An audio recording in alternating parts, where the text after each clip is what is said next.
Holy shit, we back. Yes, we are. It's been basically you looked at me. It's been basically 2 weeks. Yeah. But first and foremost, welcome back to the Deep Dive Library, where we do a deep dive on your favorite books. That's staying in. We're not restarting off of that. That's fair. I like doing raw, uncut freaking videos, so you know, I get that. It's a better experience that way when you just don't edit it and people get to see your flubs and your jokes. Like, it makes people realize that you're human. Right. Now, it's not like anyone is looking at either of us and going, yeah, they're not human. Actually, they might be. They were like, those are some weird fucking looking aliens. Right. But yeah, guys, welcome back. We hope you enjoyed last week's episode with the one and only Junior Gaming. We had such a great time recording that episode. We really did. If you guys couldn't tell, we had an incredible time. I know like the audio balance was a little off in that episode, but we haven't done like, you know, that was the first ever guest appearance, so we haven't worked out all the kinks with trying to get all that stuff balanced. But for the next time, for sure, hopefully things will be a lot smoother. Yeah. Yeah. And maybe it'll be a little less... This video is coming out late. Sorry, I didn't mean to cut you off. No, you're good.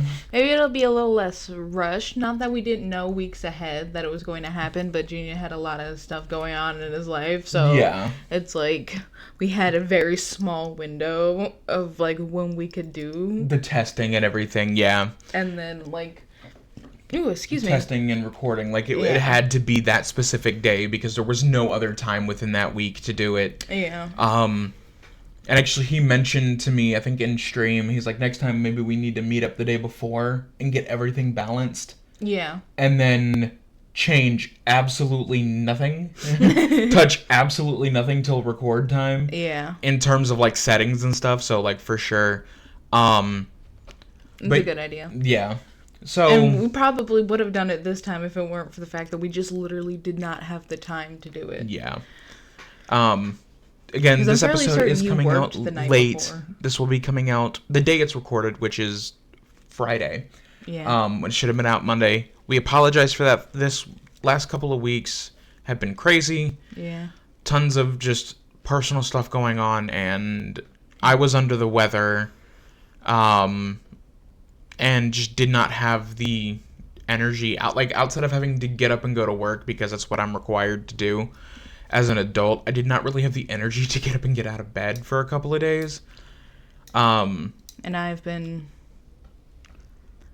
a little bit obsessed with a game, so... Yeah, but I mean, like, that doesn't really cut into recording time so much. It's just... when everything else is going hectic around you, you just grab onto the thing that is, like, grounding you out. And for you, that's been this game. Yeah. For me, it's been my simulator, like my racing sim. If you guys didn't know, I love racing sims. I'm terrible at them. You're better than you used to be. I'm significantly better than I used to be. But I'm still not great. No. But that's okay. Yeah. You'll get there one day. I was actually on a track, like an actual track in a race car last night, and I know Steam kept telling me that he kept getting on and off Assetto Corsa. Yeah, that's because of how the clients and everything work for that game. Yeah. But and I'm like, who cares? No, I'm kidding. But you know, I've come a long way, especially with sim drifting. Yeah. Yeah. When I started, that was terrible. But that's not what this podcast is about, is it? No, I don't think so. But we do generally allot ourselves at least 10 minutes. And it's only been 5, not even. So you know. But yeah, like, so just things have been crazy. So we've just been we took this past week to kind of recenter and refresh so we can come back to this strong, because we do not want the content to be lacking for you guys. Like, we really enjoy doing this, so we want each and every episode to be as best as it can be with the limited setup that we kind of work with doing this. So we need to find a new A new image for the green screen. Yeah, because we're no longer in the Capitol. No, we're in the arena now, and next week we'll definitely have an image of the arena from book 1. We will have a book 1 arena picture. Yeah. So that'll be next week. It's just, again, it's been hectic, so we really haven't had much time to just sit down and do all the like minutia of everything behind the scenes. By we, I mean me mostly. And that's not a dig. It's just someone isn't as technologically inclined with certain things like this. And that's okay. I'm better with technology than, our 52-year-old stepdad. But not as good with technology as our 51-year-old mother. Yeah. Because Mom is incredible with technology. It's surprising. She's so much better with it than I am. And I don't mean surprising and like, oh, she's 51, she shouldn't have. No, it's just like Mom's willingness to just pick up a new piece of tech and figure it out is crazy. She's very smart. Yeah. Mom, if you're watching this, we love you. We love you. But anyway, yeah, so it's been hectic and we're trying to keep on top of it as much as we can.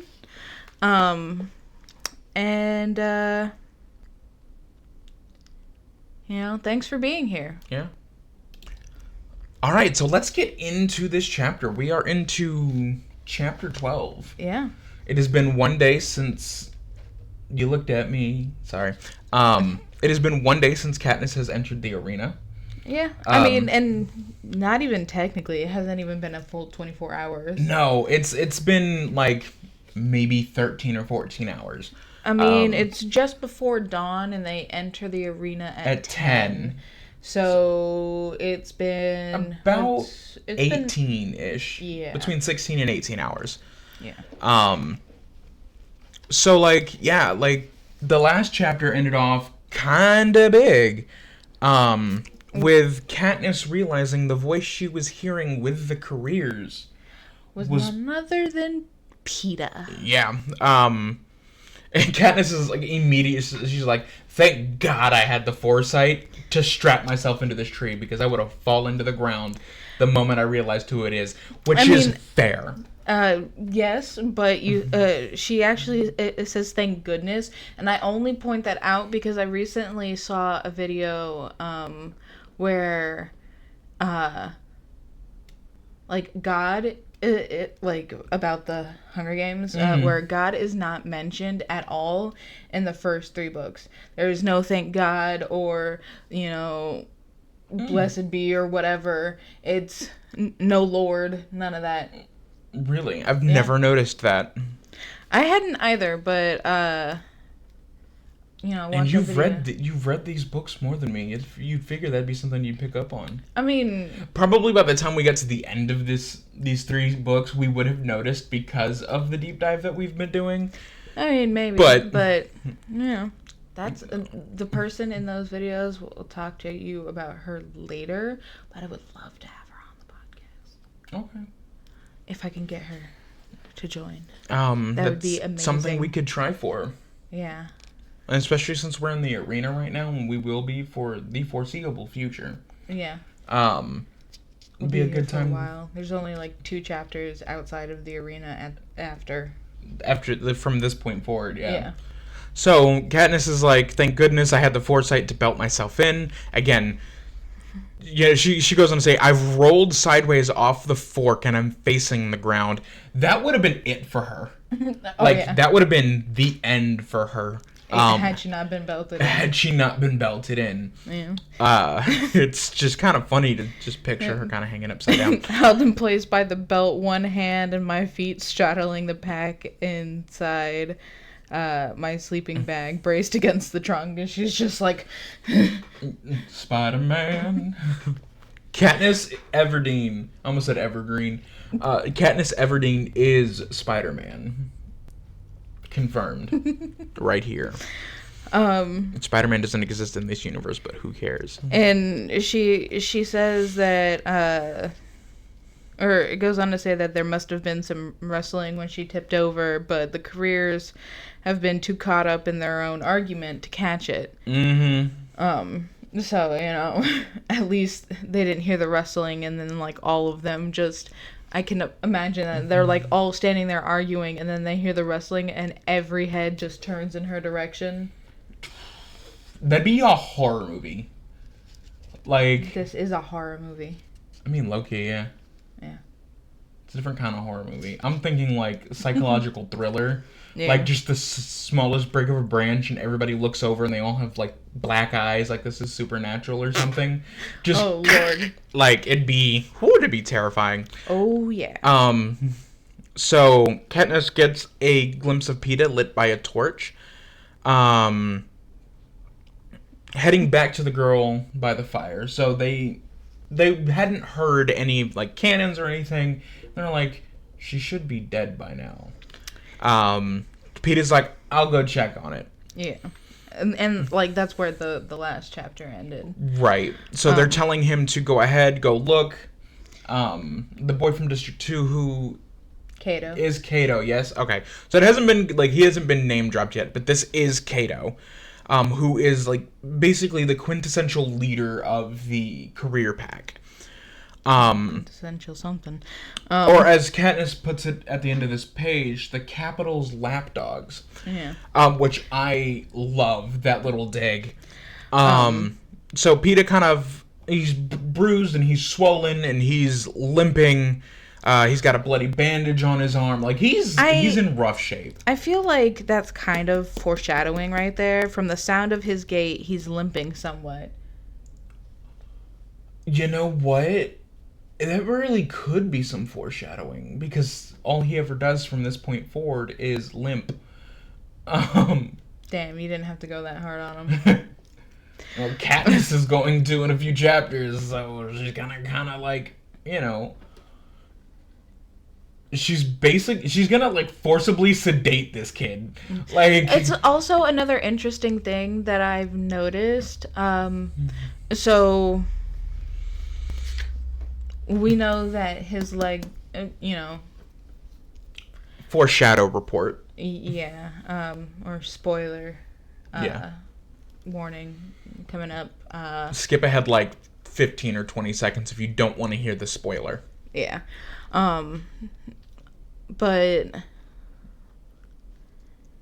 Katniss, we know that Peeta's leg gets injured in this book. Make it 30 seconds. How about we just, like, hold on. Okay, so we cut the recording for a second to talk about that spoiler, which is very interesting information. We will have to go into that when we get there. Yeah. If you skipped ahead and you're like, wait, if I missed something, go back. We cut it out. Yeah.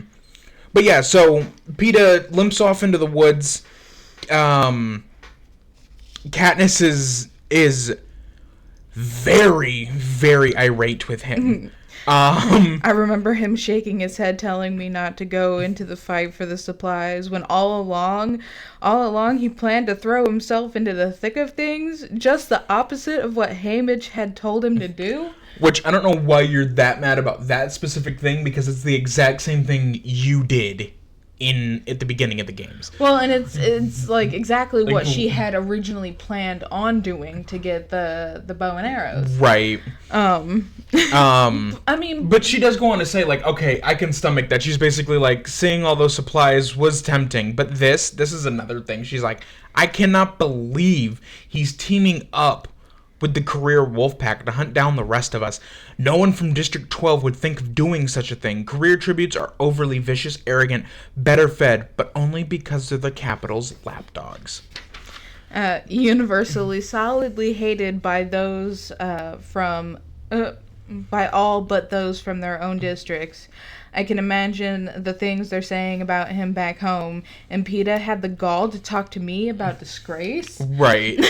Like, she's like, how could he talk to me about being a disgrace to back home by doing this and this and this, and then you're just gonna go out here and do this? Like, I mean, it's fair. right? She does not know the whole thought process behind what Peeta's doing. Yeah. Right? We know, spoiler alert, foreshadow alert, that he's doing this to protect her. Yeah. But Katniss does not know this yet. But then goes on. Obviously, the noble boy on the rooftop was playing just one more game with me, but this will be his last. I will eagerly watch the night skies for his death if I don't kill him myself. Which is incredibly savage. She's like, you know what? He's gonna die, and either I'm gonna let it happen or I'm going to make it happen. Which, like, is hilarious because in, like, 5 chapters from now, I could be off by some. So 5 chapters, give or take any number in either direction. She's gonna sit up in a tree and scream his name out into the void and then go, oh shit, I'm still in the games. But you know, like, she's, at this point, she's like, I'm gonna kill him. Which is just, it's hilarious to me. It's hilarious, and it's also like, dude, calm down and think. Again, Katniss is just, she's jumping to her gut conclusion, right? She's in the arena. She really doesn't have a choice at this moment but to go with her gut instinct, right? Because the minute she doubts her instincts is the minute she dies. Oh, yeah. You know, so that is totally understandable. But this is Peeta. This is the boy who gave you the bread. Do you really think he's going to betray you that hard after he told the entire country that he was madly and unequivocally in love with you? Do you really think that, Katniss? And at the moment, I mean, yes. She does really think that, and, you know, the careers have something to say, you know, similarly along those lines. Yes. You know, it was like... They remain silent till he's out of earshot. And what do they say? And then they're like, why don't we just kill him now and get it over with? And then...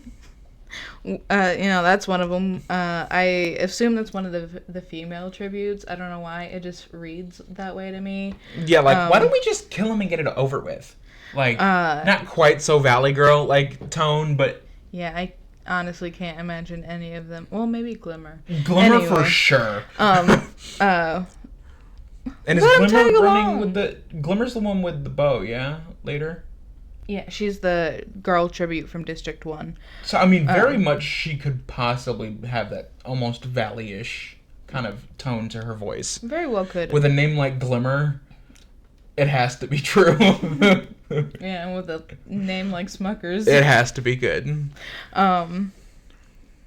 And, you know, someone else is just like, let him tag along. What's the harm? And he's handy with that knife. And Katniss is like, is he? That's news. What a lot of interesting things I'm learning about my friend Peeta today. Yeah. And I can just feel the sarcasm. The sarcasm and the anger in that sentence. It's like, dude. It's that teen angst really coming out of Katniss. You're like, that's news. What a lot of interesting things I'm learning today. Like, and then, you know, another one, possibly one of the 2 that previously spoke, was like, besides, it's our best chance at finding her. Now, I believe that line was said by Cato. Probably. It's not explicitly stated here, but I would imagine that Cato, more than anyone, is on the hunt for one Katniss Everdeen. Yeah. Who is, again, the boy from District 2. And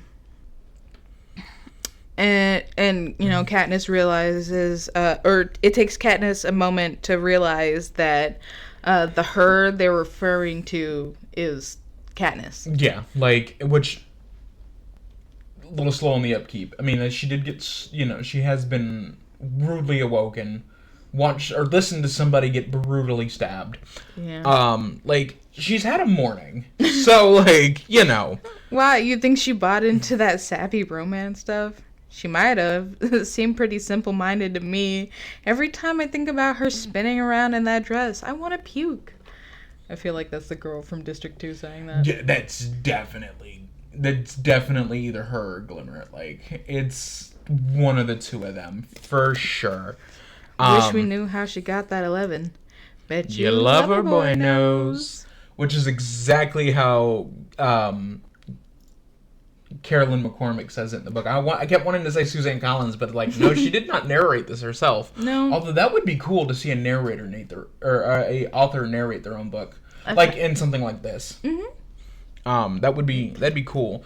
I could see Rick Riordan doing it with the Percy Jackson books. Since he started off his stories, he would tell his son to go to bed at night. Well, I know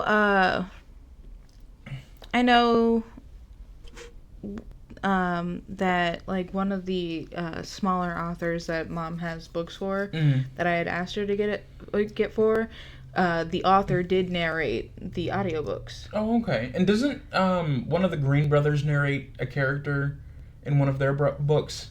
Yes. So at the end of a beautifully foolish endeavor, no, an absolutely remarkable thing. Sorry, that's the first one. At the end of an absolutely remarkable thing, Hank voices like he like takes over the like characters, their perspective swap. Right. And then he also voices a character from like a radio show in the second book, A Beautifully Foolish Endeavor.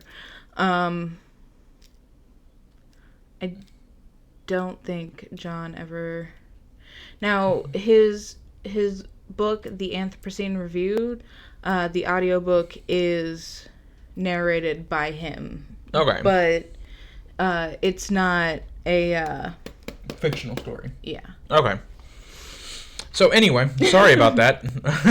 Today's a day for tangents. Well, yeah, and like every day's a day I feel for like tangents, they're here friends. largely for the tangents because we usually go off on. It's normally an interesting tangent. Like we make connections to other things that usually are fairly interesting, at least in my perspective. The audience perspective, they might just be like, guys, stick to the damn story and let's get on with this. Yeah. So back to the like Suzanne narrating this, like part of me is like, ooh, I would like to hear that, but then the other part of me is like, if she doesn't read it exactly like Carolyn McCormick, I'm not gonna like it, just because that is the way I've heard it for years. Yeah, no, that's fair. Let's see. Bet you Loverboy knows. Where is that? There it is. The sound of Peeta returning silences them. The boy from District 2 asks if she was dead. Peeta's like, she wasn't, but she is now. And then, boom. Cannon goes off. Yeah, no, but she is now, says Peeta. Just then, the cannon fires. And it's ready to move on? The game makers, they waited. Yeah. Like, they waited for that. Because they had to have known that conversation was coming. Oh, yeah, of course. And they're like, and now. Like, ooh. Excuse me. Bless you. Yeah, what like about this looks like a cannon to you? Well, what am I supposed to do? Just like my Samus Aran cannon's in the sheds. It's not like I can just reach back and go, yeah, like with it. Well, and also it's green, so it would just chroma key to the green screen, yeah. So, anyway, it's the only cannon I've got is the Samus Aran one, so you spat finger on guns, me. you know? Yeah, anyway, been like, so the career pack set off in a run uphill. And it doesn't specifically state here that it's uphill. But there's a thing that lets us know later that it is uphill. Okay. And I will point it out when we get there, if you're not already connecting that link in your mind. I think I've got what you're talking about, but it doesn't necessarily mean that it was uphill. Might not be. Who knows? Birdsong fills the air. It's morning. Like, everything is fresh and vibrant and new. New day dawning on the second day of the games. Which is technically still within the first day of the games. It's within the first 24 hours, but it's like the second day. Yeah, no, like, again, time is weird like that, you know? Yeah. Well, that's just how time works. Yeah. Because 24 hours is a day, and they haven't been in the arena for an entire day, time-wise, but they're into the next day. So, like, either answer is correct. Yeah. It's just weird when you think about it. Katniss Katniss is like, I remain in my awkward position, muscles trembling with exertion for a little while longer. Then she hoists herself back up onto the branch. She gathers everything very carefully. She, rolls up her sleeping bag and all that, and descends from the tree after a few minutes. She's trying to digest and process what she has just heard. Not only is Peeta with the careers, but he's helping them find her. The simple-minded girl who has to be taken seriously because of her 11. Yeah, which is... I can see how they got that Katniss was simple-minded from that exchange on stage, right? I can understand that, but because we're reading this from we're reading it from third person, but it's almost third person omniscient as well, because we know things that they don't in the time where they're wondering about things, so it's kind of an omniscient thing. It's kind of weird. But You confused me, but keep going. You know what third person omniscient is, yes? Yes, I do. So it's sort of kind of. It's complicated. But anyway. This whole book is in first person. Yeah. Katniss is the narrator of this. Fair. But she's an unreliable narrator. Most first person narrators are unreliable narrators. Yeah. Like there's a theory that Harry Potter is Gilderoy Lockhart, and he's telling the stories through this character Harry, but it's actually just Gilderoy. And I kind of love that theory. It's ridiculous as hell, but I love that theory. We'll go into that later. Yeah, because you're going to have to explain that one to me. But, she has to be taken seriously because of her 11. Yep. Because she can use a bow and arrow, which Peeta knows better than anyone. Yeah, and it's like... But he hasn't said anything to them. He'd be dead already if he had given them the information they want. Well, and she goes on to say something about that. Is he saving that information because he knows it's all that keeps him alive? Right. So she notices. Is he still pretending to love me for the audience? What's going on in his head? And it's like, Katniss, he's just trying to protect you and find you until he can get away from them. Like, there's this whole almost pyramid scheme going on with what Peeta's doing here. Right? He's helping the careers look for Katniss while trying to find Katniss himself, while he's trying to figure out, like, everything that's going on. Mm-hmm. What's the matter? Your use of the word pyramid scheme, I'm like, we don't like multi-level marketing in this house. Yeah, but it is almost like a pyramid scheme. He's... doing one thing to get another thing there's layers to it. It's like a cake. There's and layers everyone to likes it, but cake. I wouldn't. Cake have layers. Yeah, but ogres aren't like cake. Ogres are like onions. Yo, the ADHD is real today, y'all. But what I was gonna say is I don't think it's so much pyramid scheme. There's layers to it, but not. Nah, it's a pyramid scheme. Just wait. No. Just wait. Connor, I know this book better than you do. That's okay. I thought you were about to say that's not true. I was gonna be like, bet. I was, but then I'm like, no, that's just not true. Yeah. But who has the more analytical mind? Who knows everything there is to know about these books? The author. Other than her. Somebody who's read them more than you?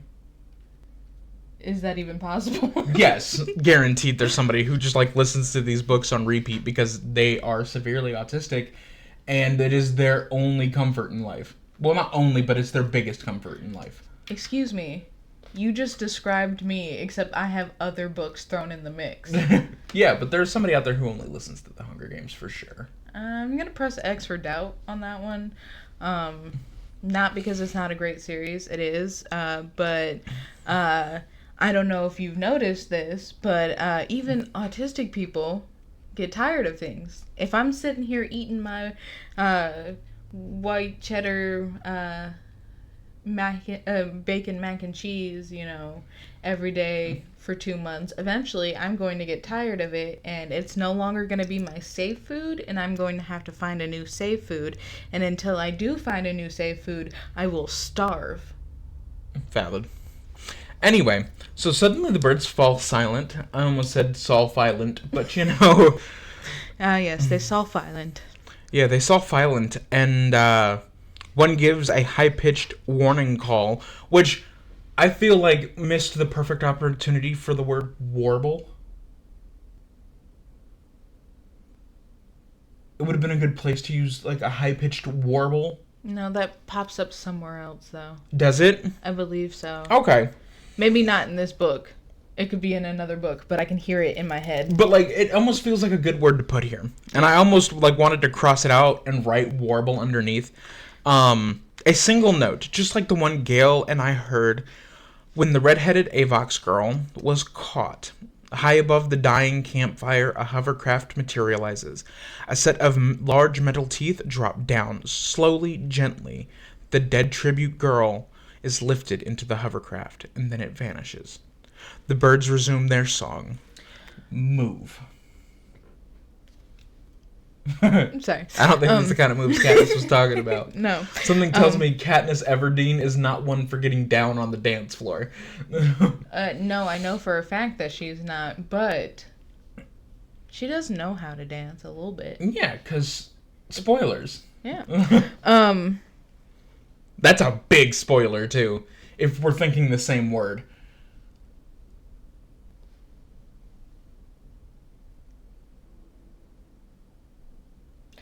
Oh, no. Oh, you weren't thinking that? No. Oh, true. Oh, we were signing to each other just then. So, anyone who's read this series and know what this sign is, you'll figure it out. To be fair, though, we're both right. Yes, but I was thinking, like, a specific moment where we see Katniss dancing. Right. No, you're... There's actually... Two. There's one. There's once in Catching Fire, and then one in Mockingjay. Yeah. But yeah, so like both of those answers are 100% because I doubt that a certain person would not have taught her such things. I mean, maybe. I do like that this is the first time we get a look at the dead tributes being removed from the arena. Mm-hmm. Yeah. Because it does... This is actually really good setup for something that happens. That you doing that just reminded me of like how in Mario Kart, when you fall off the map, the little cloud just picks your ass up. Is like, come on back if you ever want to try again. I done told you once, you son of a bitch, I'm the best there's ever been. Anyway, sorry. I don't remember that song in Mario Kart. Yeah, that'd be crazy. Just Rainbow Road with Devil Went Down to Georgia would be awesome. That and Through the Fire and Flames. Yes. Just... Anyway, guys, we are so sorry. But he might be, I'm not. I feel like y'all kind of live for this sometimes, though, because we do.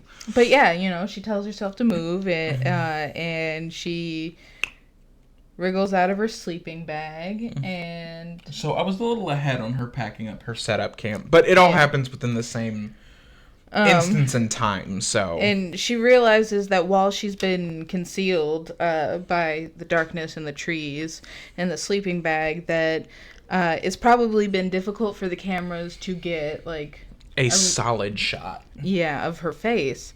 Which I doubt, honestly. Well, there is a possibility, especially because, when she went to sleep, she had pulled the sleeping bag up over her head. Yeah, but by this point, she had just pulled herself up from hanging towards the ground, so they definitely had to look at her face. I mean, maybe, but we don't know. We can assume that, like, everything in the arena has a camera in it, but we don't know for sure where cameras are placed. And she's still they're placed. She's still got her hood up, and even if she fell, this way, her hood would still... Sorry. Her hood would still be up, and then the sleeping bag... Somebody get a running count of how many times Riker has hit their mic. From every episode thus far. and just keep it going into future episodes. Yeah, and then by the end of the series, we'll have the same number of pages. Probably. But, you know, between the darkness and, I mean, you know what a willow tree looks like. Yeah, they're massive. And, you know, but with all of those things, they probably have had a difficult time, you know, getting a shot of her. Right. You know, of her face, you know, so, but she knows that the minute she hits the ground, she's guaranteed a close-up. Mm-hmm. The audience will have been beside themselves, knowing that I was in the tree, and that I overheard the careers talking, and that she has discovered Peeta's secret of working with the careers, as it were. Until I can work out exactly how I want to play that, I'd better at least act on top of things, not perplexed, certainly not confused or frightened. No, I need to look one step ahead of the game. Which she actually does do a good job at.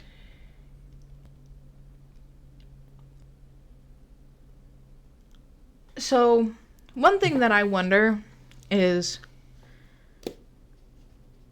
just how much the games affect Katniss. Because in this book, she's, like, good at, like, hiding her emotions. Mm-hmm.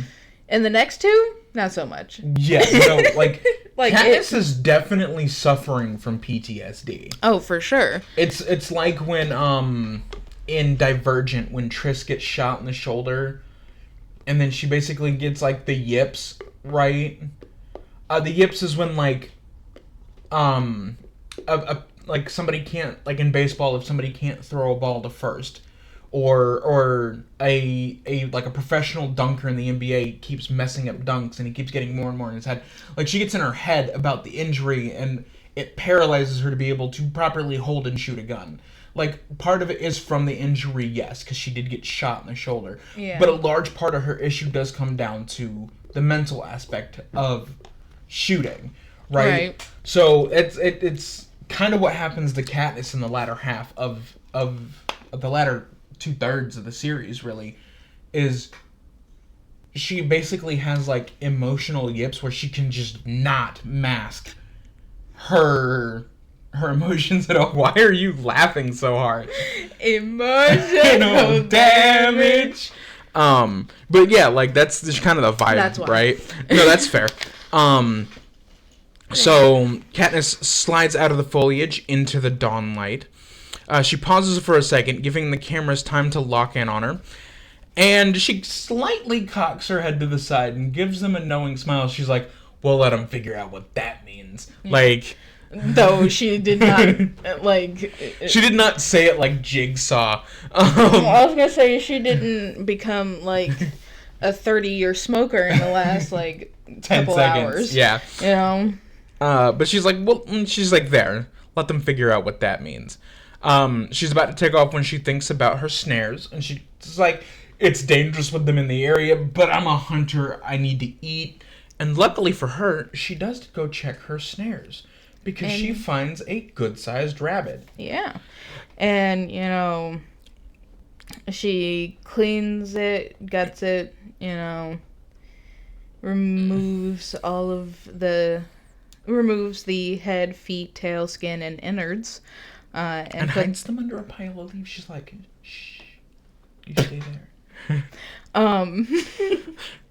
And not like it ain't gonna stink up the place in, like, less than 12 hours. Well, it's less that, but more like if a tribute comes across, you know. They don't have a potential way to track the direction she went in, right? But or that just, somebody was in the area somewhat recently. Yeah, but and it's more likely that some sort of wildlife is going to find the like a wild dog or something is going to find the leftovers buried in the leaves and eat them before a tribute can even come across them. That is fair because the arena is massive. Yeah. But what was I saying before? Where were we? innards under a pile of wishing leaves. for a fire, because apparently eating raw rabbit can give you rabbit fever, a lesson that she learned the hard way. Yeah. What's rabbit fever? I don't know. Is it something like mad cow disease?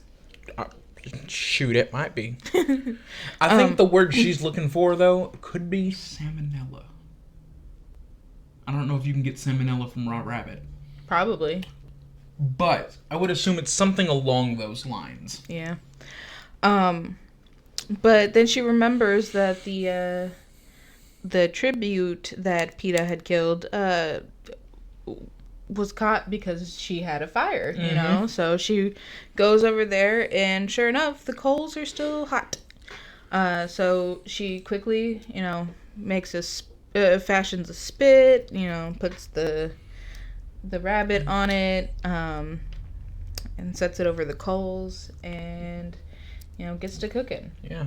And she's like, I'm glad for the cameras now. I want sponsors to see I can hunt, that I'm a good bet, because I won't be lured into traps as easily as others will by hunger. Yep. Which is true,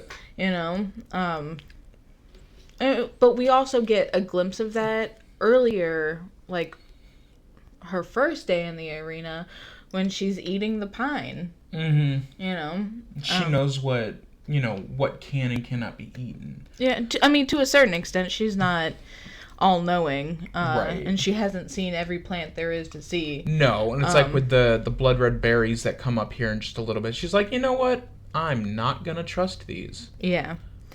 And are those blood red berries, are those nightlock? I believe so. First, because I was having that thought when I was reading through this, and I'm like, is that the nightlock berries?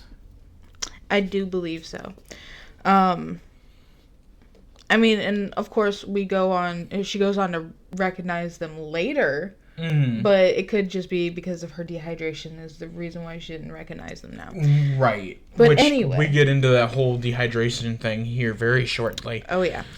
It's almost like a fever dream, almost. Like, I can't imagine being that dehydrated, and like I've been like very dehydrated. Oh yeah, before. I've been dehydrated where like my fingers and my toe, like my entire body just starts hurting and swelling. Like, yeah, and it's just numb. Yeah, kind of, like I've been tingly. Yeah, I've been very dehydrated, but not this dehydrated. Yeah, but while her rabbit is cooking, she takes some of the charred branches from the fire, and goes to camouflage her orange backpack.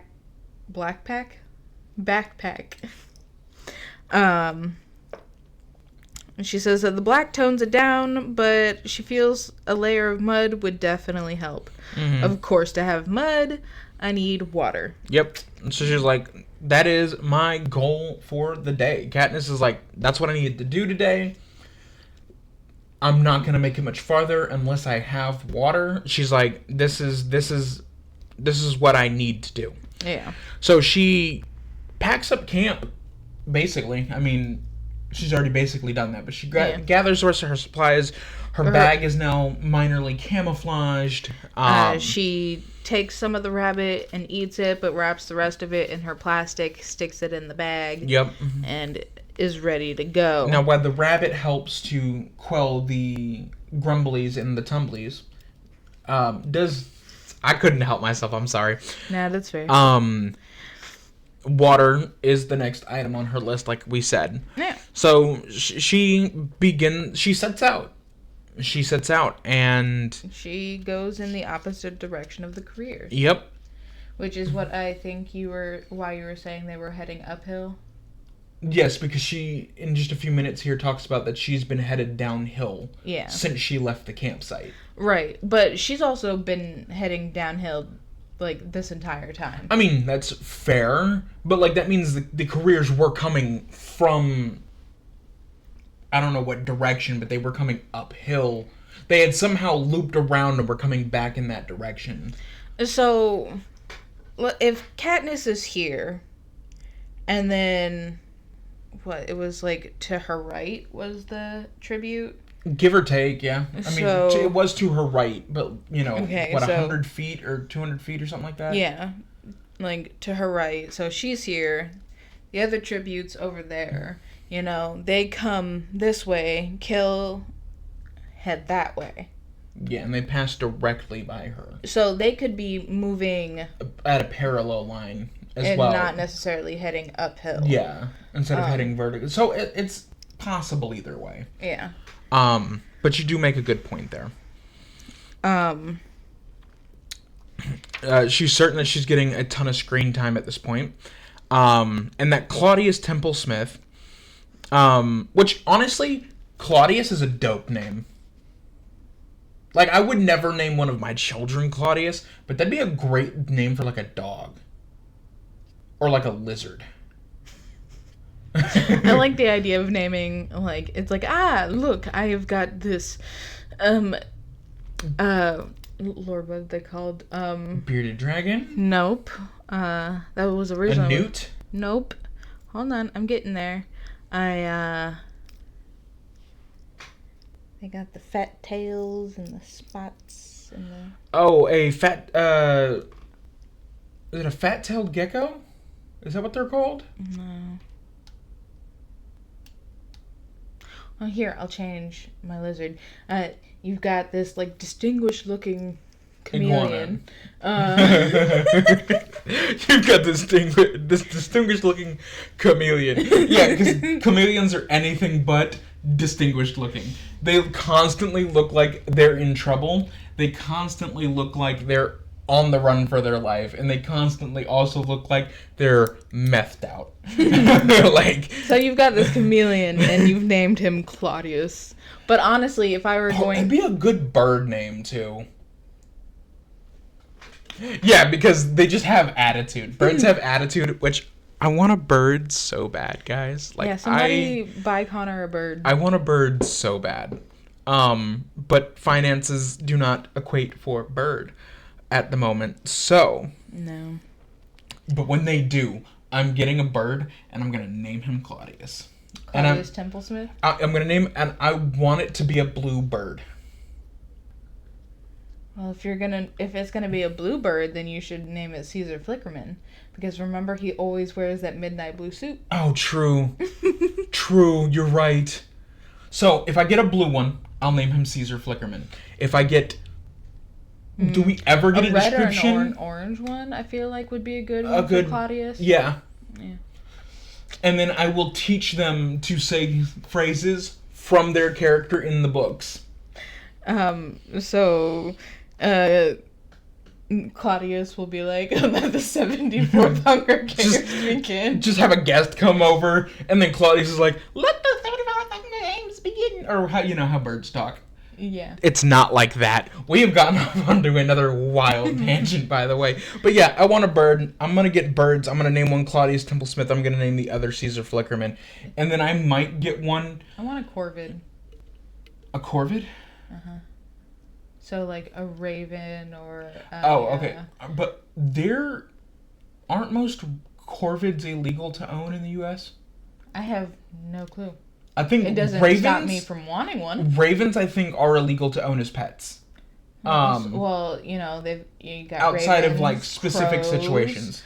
Magpies. Magpies are magpies are mean. First of all, yes, but they are incredibly good talkers. Oh, yeah. Like corvids as a whole, honestly, people do not realize this. Corvids as a whole are better at talking than almost any other bird species. Yeah. And that includes, like, parrots and parakeets and cockatiels. Like, birds that you see online all the time talking. Oh, I keep seeing this flyer up on one of the boards at work for an African gray parrot. Somebody's lost one? I don't know. I think someone's trying to sell one. Yeah. But because I'm like, if you've lost that bird, good luck.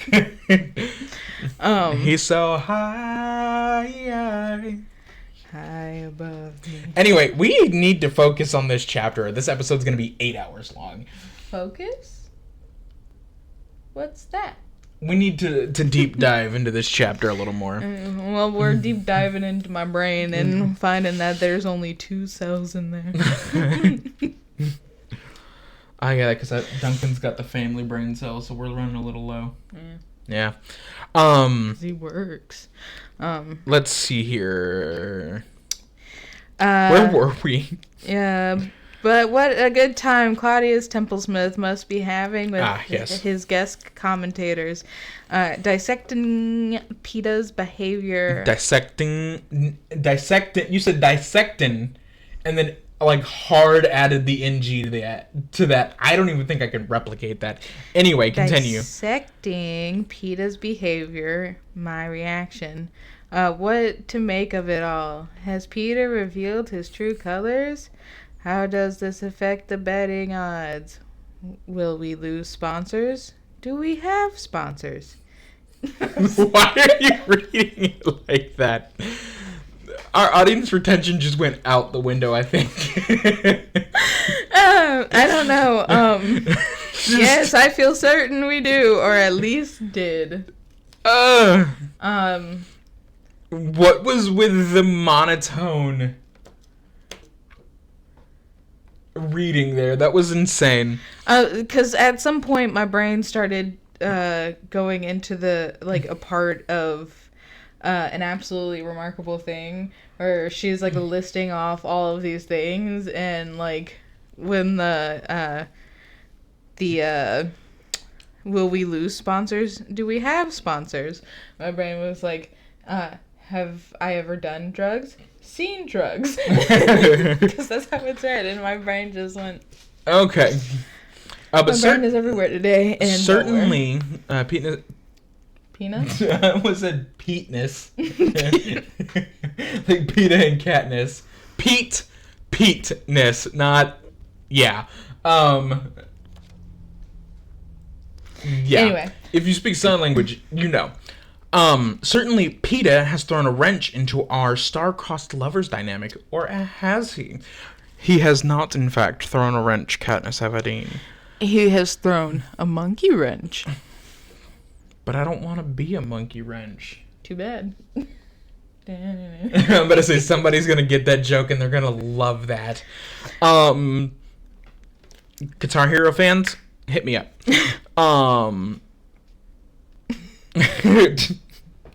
Maybe he hasn't.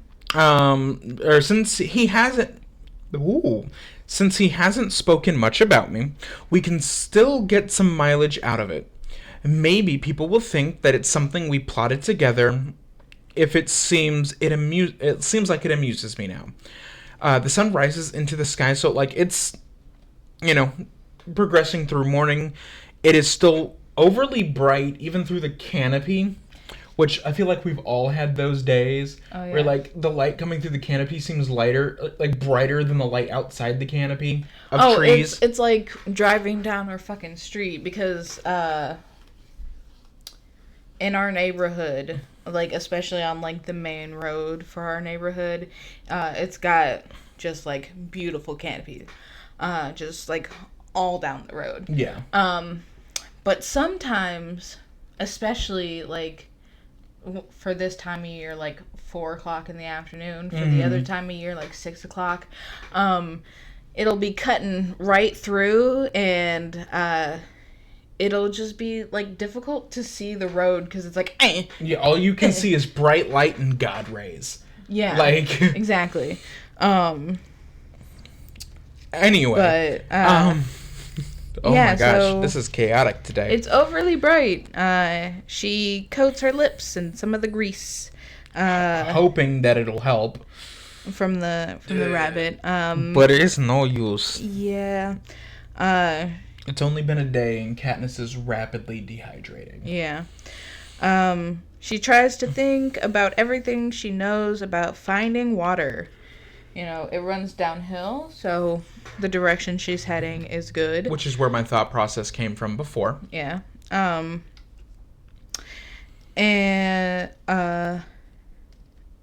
if only she could locate, a game trail, she would be able to, or a particularly green patch of vegetation, she might be able to find some water. But doesn't come across either of those. Nothing. Yeah. There's just the slight gradual slope, the birds, and the sameness to the trees. You know? And as the day wears on, I know I'm headed for trouble. What little urine I've been able to pass is a dark brown. And Pooh has hold pointed on. out to me. My head is aching, and there's a dry patch on my tongue that refuses to moisten. We've all been there. Yeah. And that, but Pooh, Riker, me. had mentioned to me earlier before we started recording that this is the first and only time we ever get reference in the entire trilogy that somebody has used the restroom. Yeah. Which is kind of wild. Yeah. I mean, she talks about showering and stuff. Well, actually, no. I am wrong. It's definitely the first time, and I believe it's the only time in this book. But I do believe in Mockingjay, she says something about going back and forth, after she goes back home, going back and forth between, sitting in the chair in the kitchen to the bathroom and back. And, those are the only places that she goes for a while after going home. Might be. But it's never explicitly... we know people who use the bathroom as the office. Yeah. So it could be what she's doing. Because it's a closed and confined space, she feels safe there. Mayhaps. Because it's not... But, she's also, at that point, she is catatonic, so, Yeah. Katniss is catatonic. Like mother, like daughter. Katniss. No, I got the joke. I just low-key wasn't that impressed. Wow! Guess who's getting a pencil to the neck? Oh, that felt weird. You didn't actually touch me, but I didn't felt even where... get it close to yeah, it. no, but you were aiming for here, and I felt it here. Anyway, I wouldn't actually stab him in the neck with a pencil. Not on camera, anyway. No. Sun... It's the only time in this whole book, or you can even take this one and Catching Fire, we have two scenes, we have two times where they are in the arena, and this is the only time that using the bathroom is ever mentioned. There's no poop. Only pee. Yeah. We'd have to assume, though, that she's doing the Sokka method when it comes to them trying to figure out how, all the plans and stuff for the invasion. And Sokka's we'll take food breaks and potty breaks at the same time. And that's gotta be what Katniss is doing. Because she cannot reasonably be going that many... There's no way she went 2 weeks without ever going to the bathroom again. Right. But imagine Katniss high up in a tree. The career down below. Katniss shitting on the head.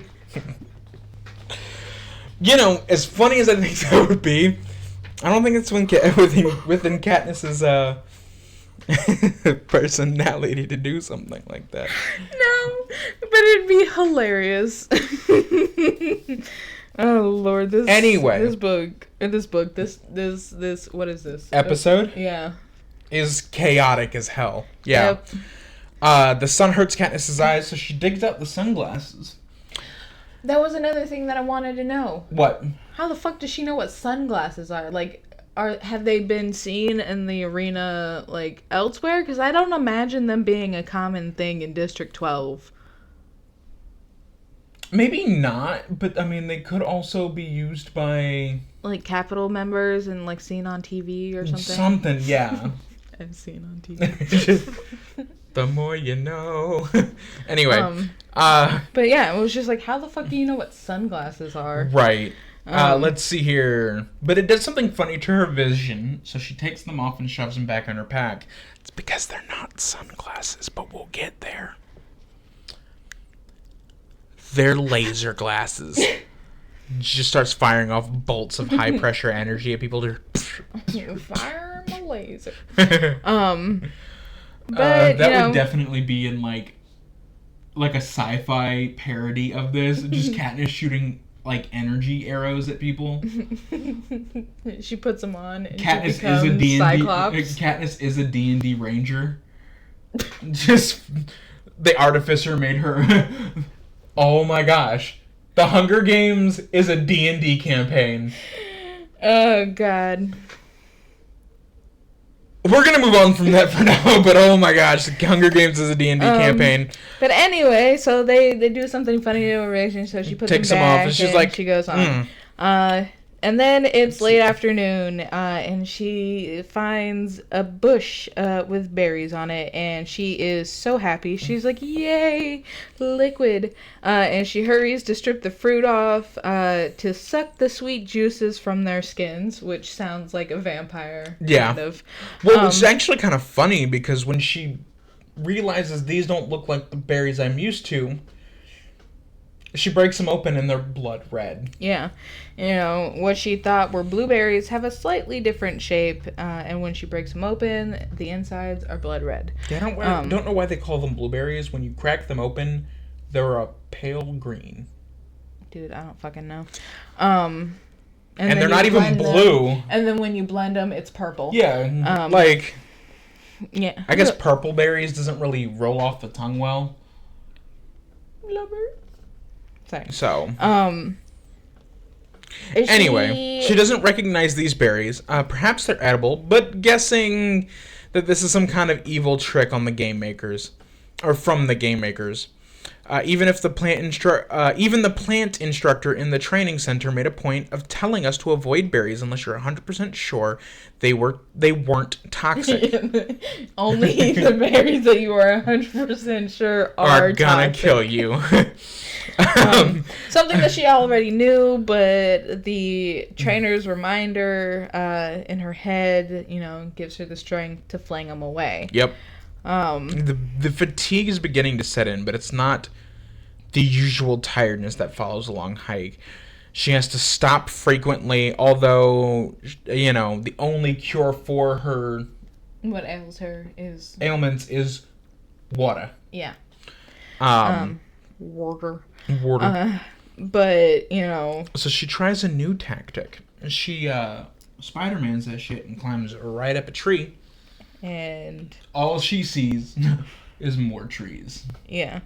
Shocker, she's in the forest. Like, Katniss, I don't know what you... like, I understand that sometimes you can see, like, the edge of the forest and you can see... but, like, you're a day and a half deep into an absolutely massive jungle. Or forest, because it's not an actual jungle. No, this is a forest. There's a difference. You're a day and a half deep. You've spent most of those 2 days walking in a straight line, more or less, into this forest, into these woods. Excuse me. The likelihood of you seeing anything other than other trees is unlikely. So I'm going to chalk this one up to dehydration 1, Katniss Everdeen 0. But anyway, she climbs up the tree. She doesn't see any specific, like, breaks in the trees that would, lead her to believe that there are, like, ponds or whatever. Yep. And she goes back down and she keeps moving. She is determined to keep going until nightfall. And she walks until she's stumbling over her own feet. Exhausted, she hauls herself up into a tree and belts herself in. She has no appetite, but sucks on a rabbit bone just to give her mouth something to do. Mm-hmm. Night falls. The anthem plays. No one died. Doesn't seem very Hunger Games, if you ask me. No one died. No, it's the night falls. It's like triggering something in my brain, and Oh, that's not true. Somebody did die. It was the girl from District 8. Yeah. She died. Very Hunger Games of you. The one that Peeta went back to finish off. Yep.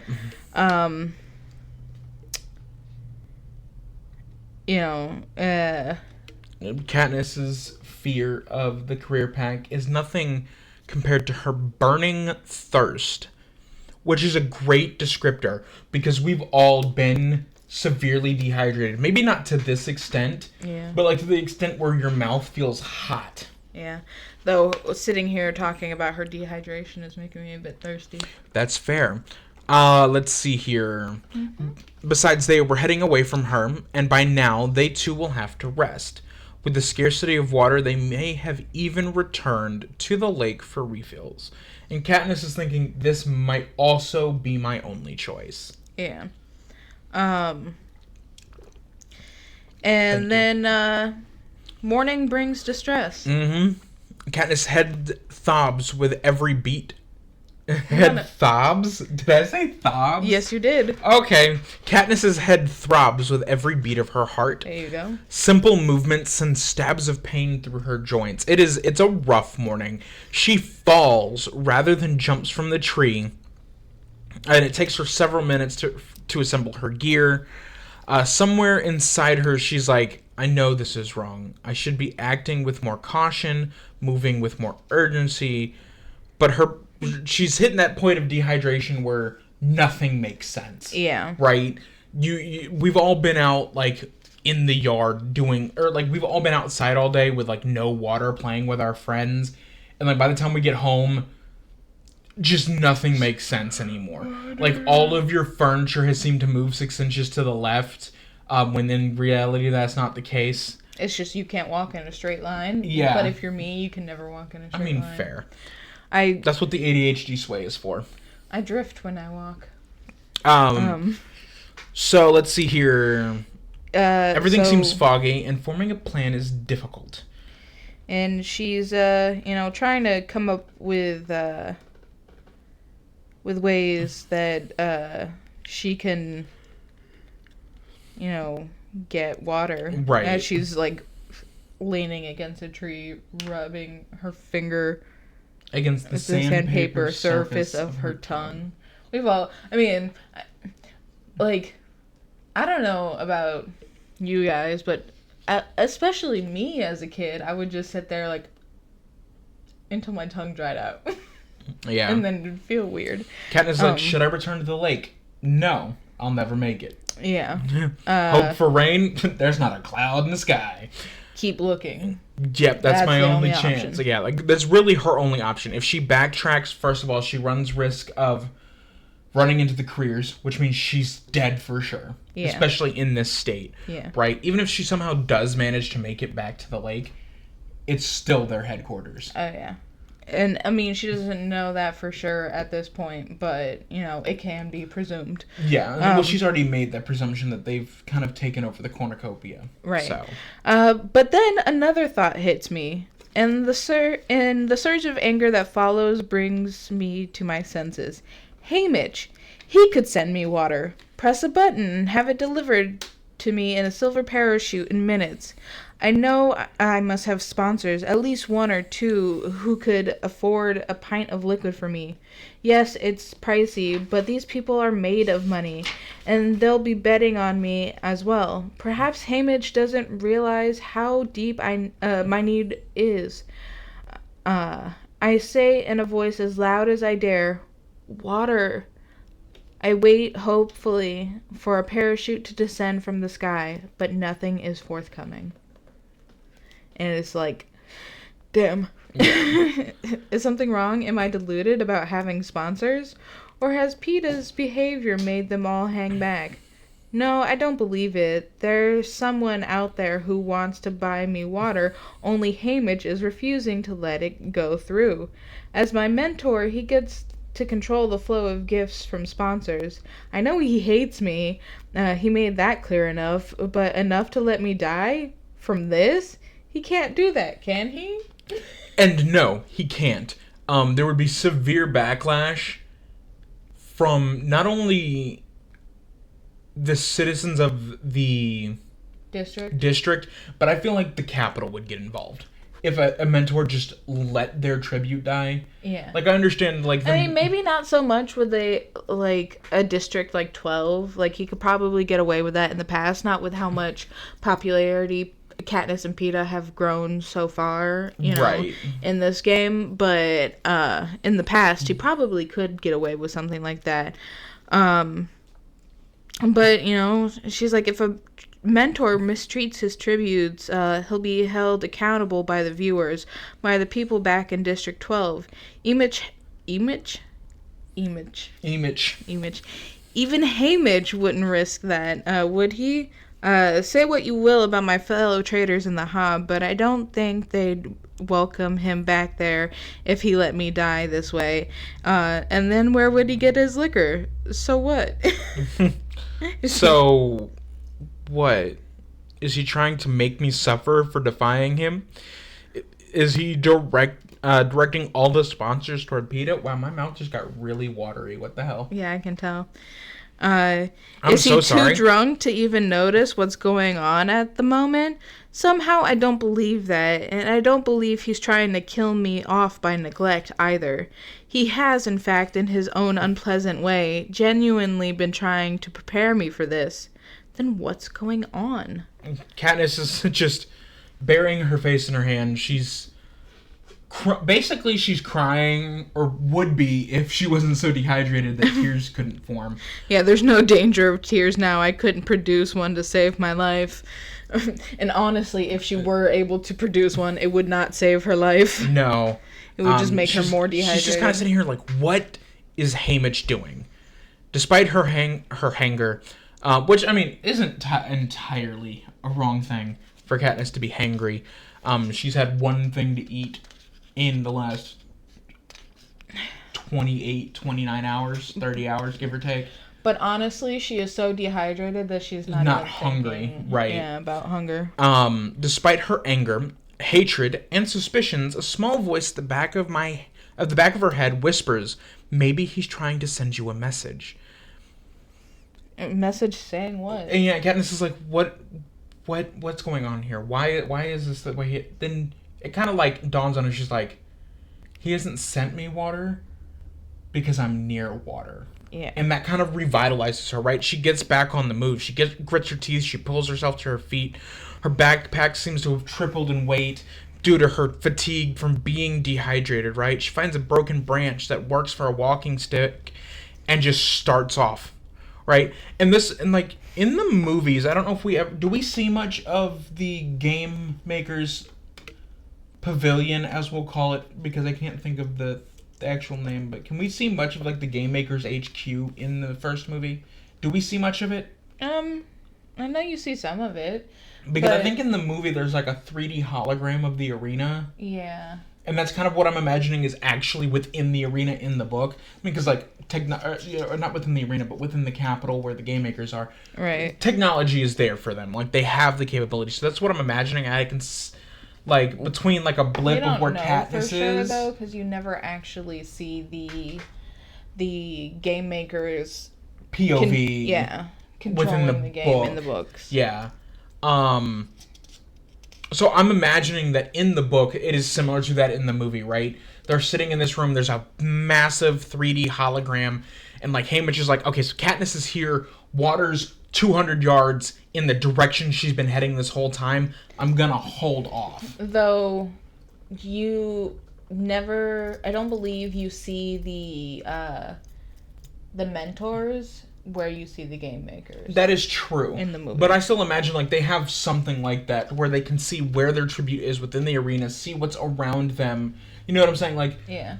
It would only make sense for them to have that kind of visual, because if they're only relying on the video feed, they're not getting enough information to know whether or not, because I would assume that's the case, because if not, Haymitch would have already sent her water. He would have allowed a sponsor to send her water by this point. Yeah. Had it not been for him having almost an aerial view of what is around Katniss. Yeah. But she sets off, the sun beating down even more searing than the first 2 days, which this is like an alludement to the game makers kind of being able to control the heat. Yeah. Which we see come into massive play. Feel the heat. I know that's what you were thinking. No, it was not Kingdom Hearts 2. Mm-mm. Okay. No, my brain was like, Pudge controls the weather.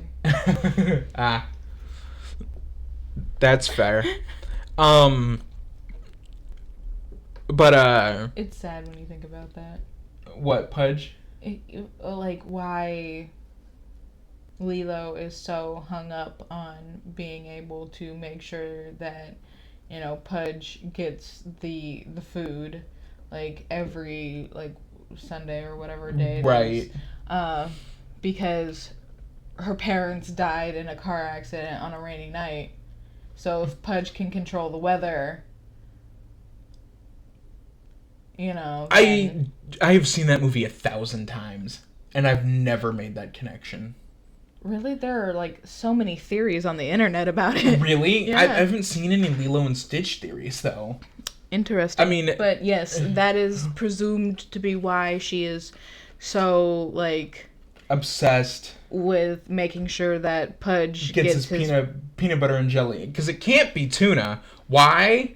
Because he's a fish! That's fish!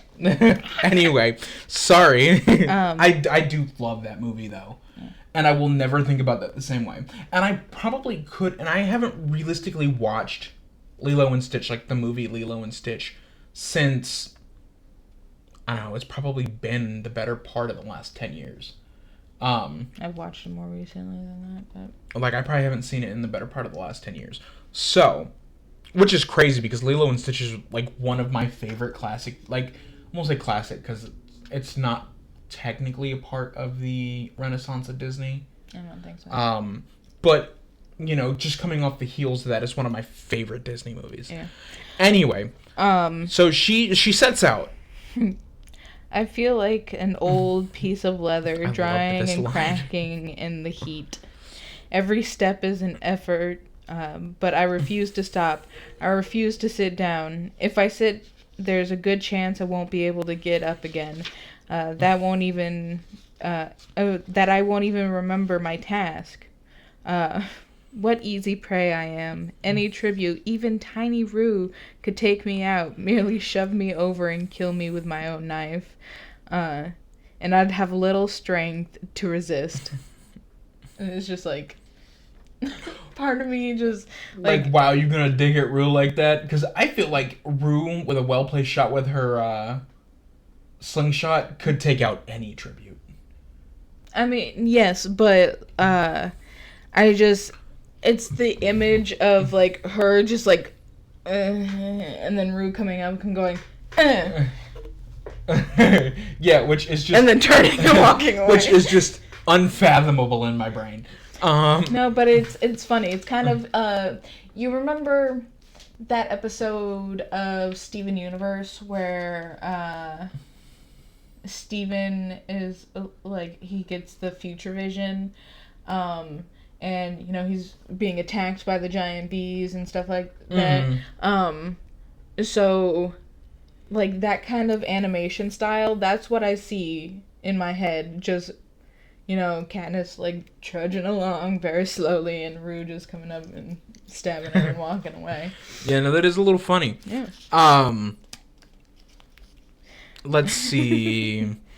But if anyone is in my part of the woods, they ignore me. The truth is, I feel 1,000,000 miles from another living soul. Yep. Not alone, though. No, they have surely got a camera tracking me now. I think back to the years watching the tribute starve, freeze, bleed, and dehydrate to death. Unless there's a really good fight going on somewhere, I'm being featured. My thoughts turn to Prim.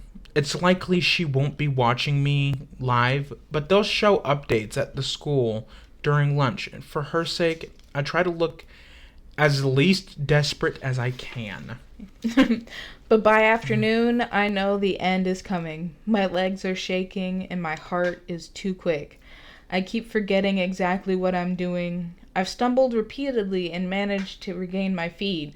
But when the stick slides from out under me, out from under me. I finally tumbled to the ground, unable to get up. I let my eyes close. I have misjudged Tamich. He has no intention of helping me at all. This is all right, I think. This is not so bad here. The air is less hot, signifying evening's approach. There's a slight sweet scent that reminds me of lilies. My fingers stroke the smooth ground, sliding easily across the top. This is an okay place to die, I think. My fingertips make... I love this scene. I love this scene so much. Cat is like... My fingertips make small swirling patterns in the cool, slippery earth. I love mud, I think. How many times I've tracked game with the help of its soft, readable surface. Good for bee stings, too. Mud. Mud. My eyes fly open, and I dig my fingers into the earth. It is mud! My nose lifts into the air, and those are lilies. Pond lilies. I crawl now through the mud, dragging myself toward the scent, 5 yards from where I fell. I crawl through a tangle of plants into a pond, floating on the top, yellow flowers in bloom.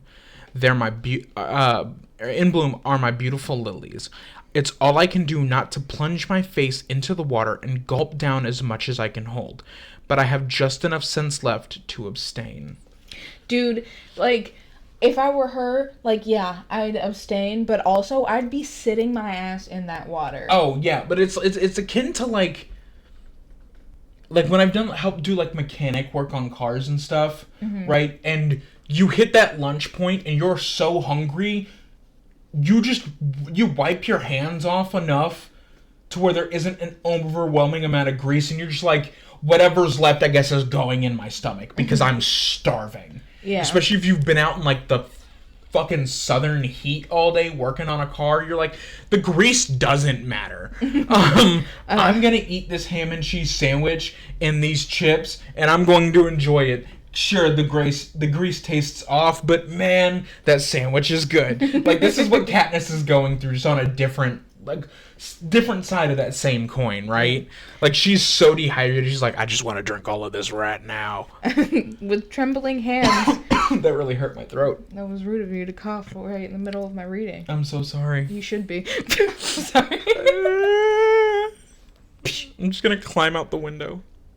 There's a window right next to him. Yeah, that's why I said I'm gonna climb up. Oh, you were telling the audience that. I think I've made reference to the window being right there before. Probably. Anyway. With trembling hands, I get out my flask and fill it with water. I add what I remember to be the right number of drops of iodine for purifying it. The half an hour of waiting is agony, but I do it. At least I think it's half an hour, but it's certainly as long as I can stand. Fair. Which, yeah, like she's after been severely dehydrated for. She hasn't had any water since before she went into the arena. Yeah. This is towards the end of the 3rd day in the arena. Yeah. You know, so like. Homegirl's struggling right now. The fact that she was able to wait 5 minutes, is shut up. Is impressive, you know. Ting. Anyway. You know, so the fact that she was able to wait any amount of time was impressive to me. Right. It's ooh. She's like slowly, easy now. She just takes one small sip after another, making herself wait. She's slowly rehydrating herself. Yeah. Which is the smart thing to do. If you were ever severely dehydrated in this manner, you never chug, because your body is so dehydrated that it will take longer to absorb the water, which means you could drown yourself from the inside out. And it has happened. Now, not to anybody that I've ever known, but it has happened. Yeah. People have drowned themselves due to dehydration because they were drinking water too fast. Yeah. And they say when you're sweating, you want to put in more than you put out. And that is fine while you're still sweating. If you're still sweating, that means there's still water. Drink as much water as you can safely, as it be. Because you can still hurt yourself and your stomach if you drink too much water too quickly. But we know... Drink water as frequently as possible if you're sweating. But we know, because Katniss says that she's had... Because of the fact that Katniss has no water, and she strictly stated that she couldn't even cry if she wanted to. Well, with that, but then I feel like an old piece of leather drying and cracking in the heat. Right. You know, she's not sweating. You know, she's beyond sweating at this point. Were she to guzzle down that half gallon, because a half gallon of water is a lot of water, by the way. Like, maybe not volumetrically, but when you've had no water for the better part of 72 hours, that's a lot of water. Yeah. It could have killed her had she done it. Had she just guzzled it down. So, you know, over the next couple of hours, I drink the entire half gallon, then a second. I prepare another before I retire to a tree where I continue sipping, eating rabbit, and even indulge in one of my precious crackers. You know, so over the span of hours, she drinks a gallon of water. Yeah, which is the smart way to do it. Yeah. Like, is to slow, and that's why, like, when you go, let's say you're in the hospital because of dehydration, and, you know, like, you're having kidney issues, right? It's usually the first thing to have issues when you're dehydrated is your kidneys. Yeah, that is why they will put saline, salt water. They will just intravenously add that shit to your system, because it is slow enough to rehydrate you, but not too slow that you're gonna dehydrate before it helps you feel better. Yeah. It's gonna suck. You're gonna be in a lot of pain, and I'm surprised Katniss didn't make comment about her kidneys hurting, because you'd think with brown urine she'd be in agonizing pain from her kidneys. She probably is, honestly, but with everything else, it might just be low on her list. It just might be lumped in with the rest of the pain. Yeah. That's fair. By the time the anthem plays, I feel remarkably better. There are no faces tonight. No tributes died today. Not very Hunger Games of you. I mean that jokingly. The Hunger Games is horrible.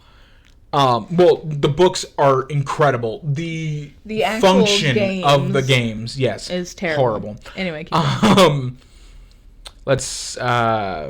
There are no faces tonight. No tributes died today. Tomorrow, I'll stay here, resting, camouflaging my backpack with mud, catching some of those little fish I saw as I sipped, and digging up the roots of the pond lilies to make a nice meal. I snuggle down in my sleeping bag, hanging on to my water bottle for dear life, which of course it is. A few hours later, the stampede of feet shakes me from slumber. I look around in bewilderment. It's not yet dawn, but the stinging... But my stinging eyes can see it. It would be hard to miss the wall of fire descending on me. And I bracketed that, and I just wrote underneath it, "Welp, shit." Yeah, just imagine you finally get some water, you know, having like a good night, and then you get woken up before dawn to a forest fire. Like, not even Smokey Bear could have predicted that shit, okay? It would be such a rude awakening. Oh, for sure. But that is where we'll end chapter 12. Almost at chapter 11. That was last weekish. Yeah. There's not a whole lot. Like, most of this chapter is just Katniss struggling to find water. Yeah. But this chapter, like, after, like, reading it, I didn't think about this. Mm-hmm. After going through this, it made me realize this sets up something very important. Mm-hmm. And it is Katniss and Haymitch's communication. Mm-hmm. Or Haymitch only... Or Katniss's, I guess, technically pretend communication with Haymitch.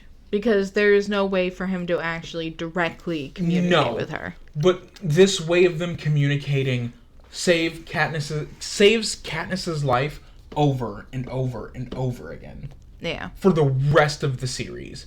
And this is even going into, like, book 3, when she's thinking back to previous interactions, like, in the arena, and how Haymitch had reacted to them, or, like, what Haymitch withheld. It made her think the way she would have in the arena to get through certain things. Right. Which is super important. But, like, yeah, this is how they communicate, we'll put air quotes around that, throughout the rest of the games. In this games, in the next games,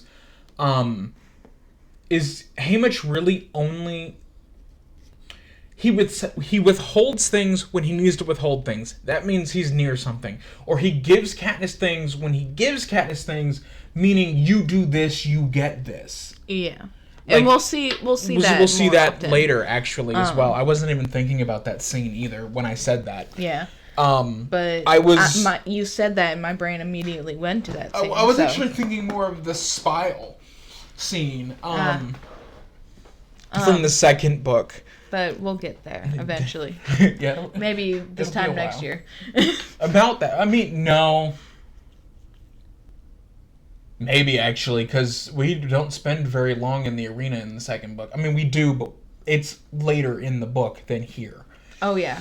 Like, the amount of time they spend in the arena from, like, this book to the second book, way different. Yeah, it's only Katniss is in the arena here for what? About 2 weeks. About 2 weeks. Yeah, I think it's, like, right on 2 weeks. Given, like, moon cycling and everything. In the second book, it's like 3 days. Yeah, it's 72 hours. Like, it's wildly different. Well, no, not even 72 hours, but... I just mean 72 hours as in 3 days. I don't mean it, like, exactly 72 hours. Well, then say 3 days, not 72 hours. That's fair. Yeah. But, like, yeah, so, like, the communication standards... Again, communication...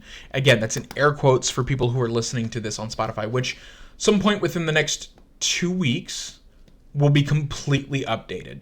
I promise. It is on my list of things to do. It will be completely updated on Spotify if you're listening, and then once it's completely updated, episodes will be going out in both places at the same time. And then when I get that uploaded and updated, I will then retroactively go in and put the Spotify link in the description once everything is caught up. Yeah. But that is something that I'll be working on later this week. Hopefully, I will set notes and reminders and things like that. I'll get him to the table at gunpoint if I may. I love the idea of Effie Trinket holding like a Glock 19 with an extendo mag, just sideways, like, get your ass to the table. Bitch, got extendos. Huh? None. Effie's always on extendos. Those heels be ridiculous. Go play on Nintendo. I put that brick in your face. Now what are you gonna do with it? You said that like Effie would say it. Now what are you gonna do with it? Like, just you didn't do it in Effie voice. But anyway, yeah. So this is a shorter. It's a smaller chapter. But in terms of, it's like it might be information. Yeah, but it's like roughly the same amount of time that they usually are. Yeah, like, but lengthwise it's about the same. Plot-wise, not so much. I just mean, like, in terms of, like, how long the video is so far. Right. But we also have gone on all different sorts of tangents today.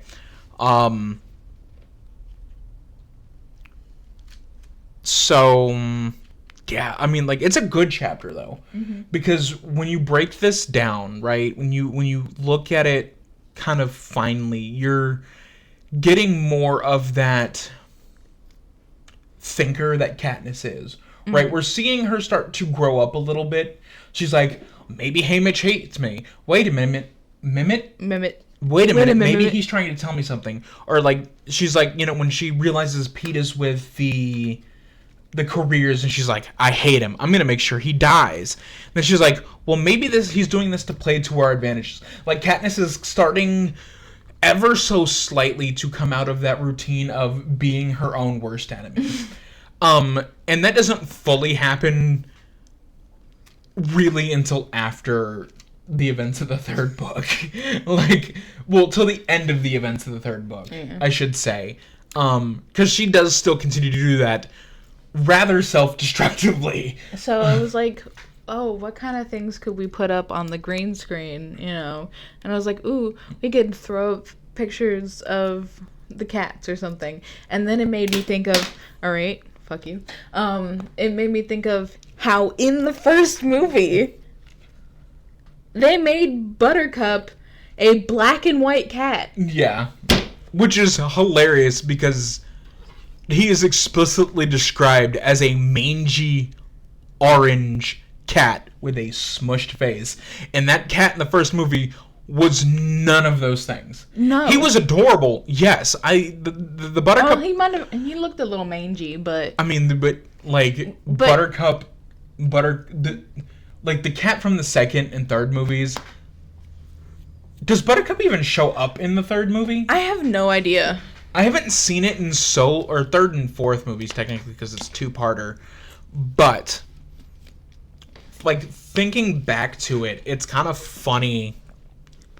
Yeah, well, it just pisses me off that it's like, how the fuck did you get a black and white cat from an orange cat description? And they fixed it in the second movie, and that's probably because the internet bullied them. Oh, for sure. It's like when we got Sonic fixed. Yeah. We just bullied the studio into fixing Sonic.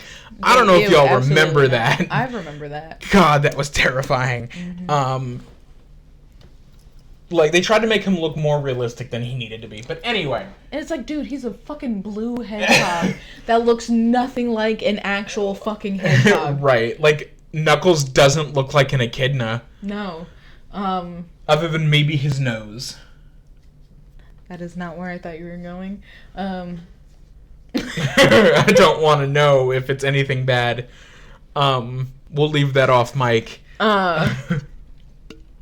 Speaking of off mic, someone's going to break their microphone and I'm going to have to buy them a new one. I'm not going to break it. We're fine. It's okay. You know, it's just a little loose, so it... Yeah, but the more you smack it, the more I get worried. But it's not like I'm going... Whoosh, you know, it's just like... You know? Yeah.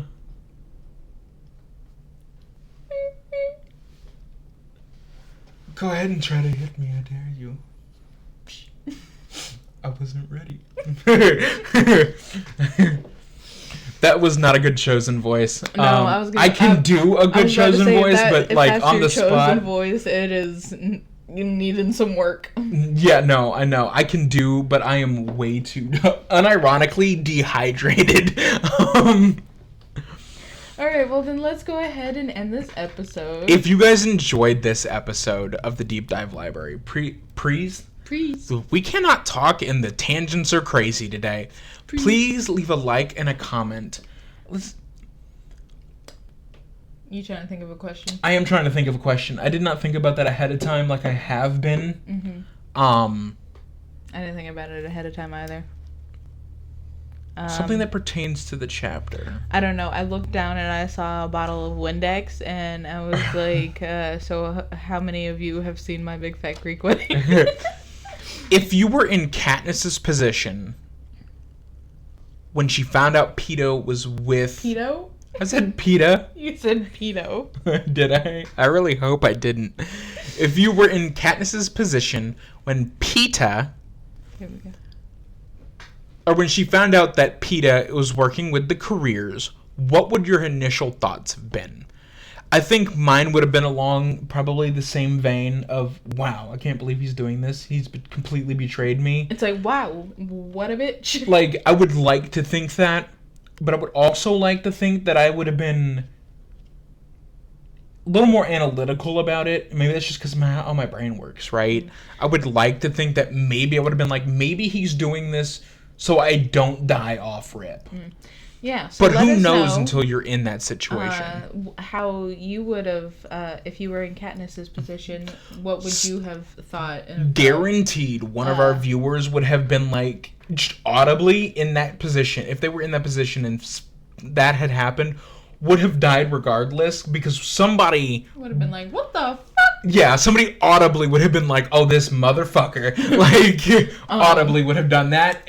Yeah. So let us and know. it would probably be me, honestly. What you would think, and also let us know if you've seen My Big Fat Greek Wedding. Yeah, because that is a great movie if you haven't seen it. Thanks, Bottle of Windex. If you guys enjoyed this episode, please leave a like, comment, and subscribe if you are new. Share it to your friends. Share it to your friends. And if your enemies. If you are new. That random person over there in the corner.